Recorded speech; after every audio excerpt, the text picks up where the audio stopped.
Muy buen día a todos ustedes. El día de hoy vamos a tocar varios temas. Uno de ellos ha sido el comentario de algunos señores suscritos, bomberos aeronáuticos, que tienen el pecado en la mano y no son capaces de tirar la piedra. ¿A dónde se va con todo esto? He recibido comentarios de pasillo en las cuales algunos bomberos aeronáuticos y servidores públicos del aerocivil le han dicho a algunos presidentes de algunos sindicatos a los cuales yo me encuentro afiliado: señor presidente o señor delegado del sindicato XYZ,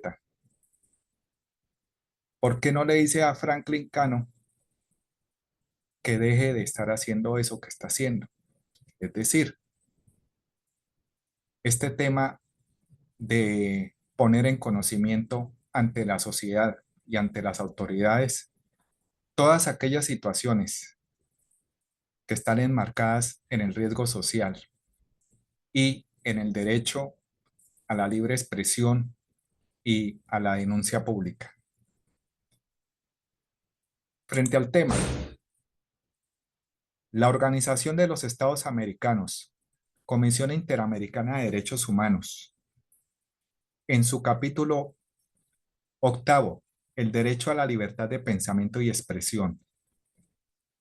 El derecho a la libertad de pensamiento y expresión resulta esencial para el desarrollo de la democracia y para el ejercicio pleno de los derechos humanos. Los órganos del sistema interamericano han destacado de manera consistente la importancia de este derecho. En uno de sus pronunciamientos al respecto de la Comisión Interamericana de Derechos Humanos, la CIDH sostuvo: la libertad de expresión es universal y encierra en concepto la facultad jurídica que asiste a toda persona, individual o colectivamente considerada, para expresar, transmitir y difundir su pensamiento. Paralela y correlativamente, la libertad de informarse también es universal y entraña el derecho colectivo de las personas a recibir la información que los demás les comunican sin interferencias que la distorsionen. Por su parte, la Corte Interamericana de Derechos Humanos ha manifestado cuanto sigue: la libertad de expresión es una piedra angular en la existencia misma de una sociedad democrática. Es indispensable para la formación de la opinión pública. Es también conditio sine qua non para que los partidos políticos, los sindicatos, las sociedades científicas y culturales y en general quienes deseen influir sobre la colectividad puedan desarrollarse plenamente. Es, en fin, condición para que la comunidad a la hora de ejercer sus opciones esté suficientemente informada. Por ende, es posible afirmar que una sociedad que no está bien informada no es plenamente libre. En 1997, la Corte Interamericana de Derechos Humanos creó una relatoría sobre libertad de expresión a fin de fortalecer las actividades cumplidas bajo la competencia que se le otorga, entre otros los artículos 13 y 41 de la Convención Americana. Durante su 98 periodo de sesiones, la Comisión definió el mandato de la Relatoría sobre Libertad de Expresión y decidió que designaría a un relator especial de la Corte Interamericana sobre la Libertad de Expresión. La creación y definición del mandato de dicha relatoría fueron realizados por la Comisión con la convicción de que este mecanismo contribuirá a promover y proteger la libertad de expresión, considerada clave para el desarrollo de la democracia del hemisferio. En cuanto a la normativa internacional, la Declaración Americana de los Derechos y Deberes del Hombre, cuyo cincuentenario se celebra en 1998, establece en su artículo cuarto que toda persona tiene el derecho de libertad de investigación, opinión, expresión y difusión de pensamiento por cualquier medio. El derecho a la libertad de pensamiento y de expresión está garantizado por la Convención Americana en su artículo 13 en los siguientes términos: toda persona tiene derecho a la libertad de pensamiento y de expresión. Este derecho comprende la libertad de buscar, recibir, difundir informaciones e ideas de toda índole sin consideración de fronteras, ya sea oralmente, por escrito o en forma impresa o artística o por cualquier otro procedimiento de su elección. El ejercicio del derecho previsto en el inciso precedente no puede estar sujeto a previa censura, sino a responsabilidades ulteriores a las que deben estar expresamente fijadas por la ley y ser necesarios para asegurar el respeto de los derechos, la protección de la seguridad nacional, el orden público o la salud o la moral pública.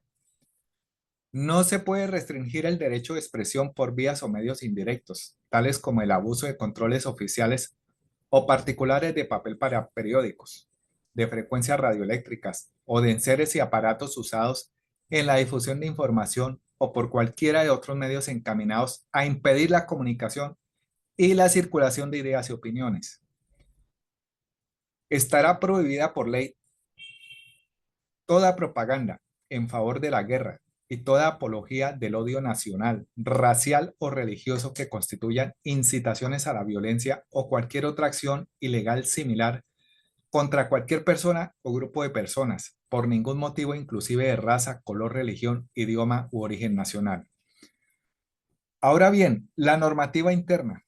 La Constitución Política de Colombia garantiza el derecho a la libertad de expresión en su artículo 20 que dispone: se garantiza a toda persona la libertad de expresar y difundir su pensamiento y opiniones, la de informar y recibir información veraz e imparcial y la de fundar medios masivos de comunicación.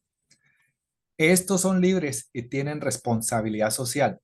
Se garantiza el derecho a la rectificación en condiciones de equidad. No habrá censura. Estas son las prácticas que están sucediendo en los pasillos de esta entidad llamada Aerocivil por un grupo de servidores y funcionarios públicos. A pesar de las normativas internacionales y de derecho interno vigentes en Colombia que protegen los derechos aquí analizados, la Corte Interamericana de Derechos Humanos continúa recibiendo información y denuncias sobre agresiones y actos graves de violencia que habrán sido cometidos en Colombia contra periodistas, defensores de derechos humanos y miembros de organizaciones sociales. Tales actos se cometen y por lo menos en parte como represalia por su ejercicio del derecho a la libertad de pensamiento y expresión.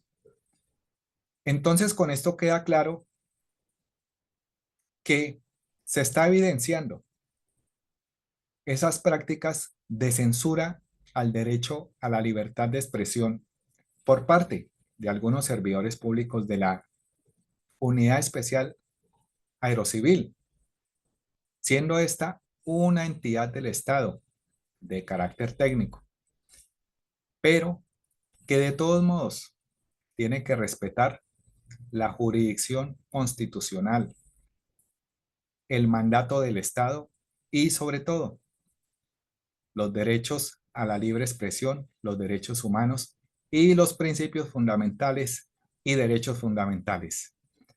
Vamos a un corte de comerciales y ya regresamos. El derecho a la información es de doble vía, característica trascendental cuando se trata de definir su exacto alcance. No cobija únicamente a quien informa, sujeto activo, sino que cubre también a los receptores del mensaje informativo, sujetos pasivos, quienes pueden y deben reclamar de aquel con fundamento en la misma garantía constitucional, una cierta calidad de la información, al igual que la misma o el ejercicio del derecho no puede vulnerar otros derechos de carácter fundamental. Colombia, Corte Constitucional, sentencia que... Bueno, ya hemos regresado del corte de comerciales. Han existido algunas frases algo intimidatorias en el servicio de bomberos aeronáuticos. Y todo esto es lo que se comenta en el pasillo. Como por ejemplo, algunos jefes de estación, y no solamente jefes de estación, sino algunos cargos directivos, tienen algunas expresiones verbales como por ejemplo: agradezca, señor bombero, que a usted se le está pagando horas extras. Agradezca, señor bombero, que a usted se le está dando un vehículo de extinción de incendios. Agradezca, señor bombero o bombera, que a usted se le está dando un uniforme. Agradezca, señor bombero o bombero, que a usted se le está dando un traje aluminizado. Agradezca, señor bombero y bombera, que lo metemos aquí a turno. Le preguntamos a quien corresponda en este momento. Estos señores que hablan así, ¿será que el dinero le sale del bolsillo de ellos? ¿Quiénes serán estos señores y estas señoras que utilizan estas frases intimidatorias? Sería bueno que la entidad se pronuncie sobre esta temática, ya que esto ha sido muy recurrente en muchas bases de bomberos de muchos aeropuertos del país. Entonces, sería bueno que la entidad explique cómo es que se hace para que a un bombero le paguen el salario, de dónde provienen esos recursos. Esperemos que la entidad conteste y se pronuncie si es que lo puede hacer. Por el momento, estaremos a la vigilancia de estos comentarios que surgen por ahí en pasillo. De otro lado, también se ha observado algunas frases intimidatorias que utilizan algunos oficiales de servicio, jefes de bomberos, de algunas bases o de algunas estaciones. Y ha sido con el tema de que le dicen al bombero, vea, que si usted no hace tal cosa, lo mandamos a comité de convivencia y resulta que el comité de convivencia lo puede destituir a usted. Con esas frases es que han venido saliendo últimamente para intimidar al bombero por cualquier pendejada que se pueda hacer. Para eso está la ley 10 desde el 2006. El objeto de la ley y bienes protegidos por ella. La ley tiene por objeto definir, prevenir, corregir y sancionar las diversas formas de agresión, maltrato, vejámenes, trato desconsiderado y ofensivo y en general todo ultraje a la dignidad humana que se ejercen sobre quienes realizan sus actividades económicas en el contexto de una relación laboral privada o pública.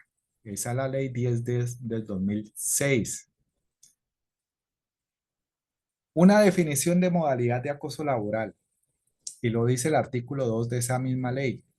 Para efectos de la presente ley, se entenderá por acoso laboral toda conducta persistente y demostrable ejercida sobre un empleado, trabajador por parte de un empleador, un jefe o un superior jerárquico inmediato o mediato, un compañero de trabajo o un subalterno, encaminada a infundir miedo, intimidación, terror y angustia, a causar perjuicio laboral, generar desmotivación en el trabajo o inducir a la renuncia del mismo. Entonces, es bueno que estos señores que tanto intimidan con ese tema del acoso laboral y que le dicen al otro bombero, vea, es que si usted tal cosa, entonces lo vamos a hacer echar por medio del comité de convivencia, porque ya en la entidad han sucedido casos de que supuestamente han destituido servidores públicos por este tema del acoso laboral. Entonces se agradece a quien corresponda. Se muestran las evidencias de cuántos servidores públicos de la entidad han sido destituidos por este tema del acoso laboral. De lo contrario, se podría considerar que son expresiones verbales encaminadas a infundir miedo, intimidación, terror y angustia. Y esas son las artimañas que en algunas bases de bomberos están sucediendo. Entonces, es bueno que existan los controles. ¿Y dónde estará el comité de convivencia quienes deben hacer campañas relacionadas con esto? ¿No será que esos mismos integrantes de esos comités de convivencia son los mismos que acosan a sus compañeros? Frente al tema, hay que tener en cuenta otro temita. Es el tratamiento sancionatorio del acoso laboral. Artículo 10 de la Ley 1010. Primero, como falta disciplinaria gravísima en el Código Disciplinario Único cuando su autor sea un servidor público. Como terminación del contrato de trabajo sin justa causa cuando haya dado lugar a la renuncia o el abandono del trabajo por parte del trabajador regido por el Código Sustantivo del Trabajo. En tal caso, se procede a la indemnización en los términos del artículo 64 del Código Sustantivo del Trabajo. Sanción de multa entre 2 y 10 salarios mínimos legales mensuales para la persona que lo realice y para el empleador que lo tolere. Obligación de pagar a las empresas prestadoras de salud y las aseguradoras de riesgos laborales el 50% del costo del tratamiento de enfermedades laborales, alteraciones de salud y demás secuelas originadas por el acoso laboral. Obligación corre por cuenta del empleador que haya ocasionado el acoso laboral o lo haya tolerado, sin perjuicio a la atención oportuna y debida al trabajador afectado antes de que la autoridad competente dictamine si su enfermedad ha sido como consecuencia del acoso laboral y sin perjuicio de las demás acciones consagradas en las normas de seguridad social para las entidades administradoras frente a los empleadores. Y así sucesivamente, ese es el régimen sancionatorio que existe actualmente en la ley 1010. Obvio que debe haber un procedimiento, que se agoten los recursos, como cuáles. Escuchar a las dos partes y no parcializarse como sucede o como hay algunas prácticas por ahí de algunos señores jefes de estación que no están dando o se están negando al principio de que la persona que ha sido acusada tenga su derecho a hacer sus descargos correspondientes. En este caso, ya va camino al Código Penal, porque cuando a una persona la coaccionan a no dar sus descargos, esto ya tiene otra terminología de índole penal. Entonces, ojalá que estas artimañas, estas prácticas que están ocurriendo en la entidad, sean revisadas, porque de lo contrario, todas estas situaciones y todos estos procesos tendrán que llegar a las autoridades competentes para que se tomen las medidas administrativas, disciplinarias y penales en contra de estos servidores públicos que están intimidando a sus compañeros de trabajo bajo un poco de argumentos que están por fuera de contexto y por fuera de la normativa establecida. Muchísimas gracias y que tengan un feliz día. Bueno, de otro lado también se ha observado con las reuniones que se están llevando o adelantando con estos asuntos de los pliegos de peticiones que deben pasar los sindicatos de las empresas para negociar con el patrono, ha sido la gran ausencia de esa famosa secta que dice defender o pelear por los derechos del bombero. Estos señores siempre han tenido la costumbre en cada reunión que se hace relacionada con el pliego de peticiones u otras, como lo fue el Manual de Funciones y Competencias del Bombero Aeronáutico, en torpedear, en colocar barreras, en hacer escándalos y llegar con las expresiones de siempre, siempre encaminadas ¿a qué? A manipular para que ellos se mantengan ahí en el poder, torpedeando los derechos de los demás servidores públicos de bomberos. ¿Y cuál es esa frase muy repetitiva y muy conocida? Es que no nos quieren, es que nos odian, es que nos tienen rabia. ¿No será que más bien el odio y la misoginia que ellos tienen en contra de los demás bomberos parte de todos y la base es de ellos mismos? El origen del odio y esa misoginia contra el resto de los bomberos proviene de ellos, porque detrás de todo esto están los intereses personales y el gramo de poder. Muchas gracias y feliz día.